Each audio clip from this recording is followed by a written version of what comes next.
Hi everyone, this is Simple Dad here. In this video, I'll show you how to turn on the secure folder on your Samsung S25 Ultra.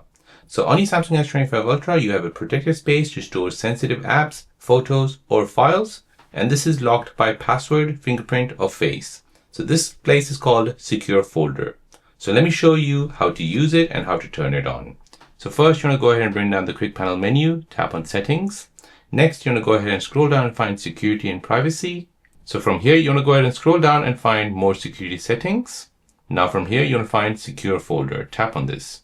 Now you're going to go ahead and set this up. Press continue, continue. So this is creating your secure folder on your Samsung device. Now let's go ahead and set a pattern or a pin.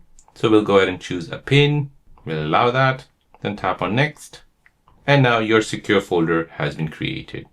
You can go ahead and tap on the plus sign and add more apps to that secure folder if you want. And once you're done, you can go ahead and tap on the three dots, lock and exit. So now your secure folder has been created for you. To access it, go ahead and just search for secure folder. Enter in your PIN, and you'll be able to access your secure folder.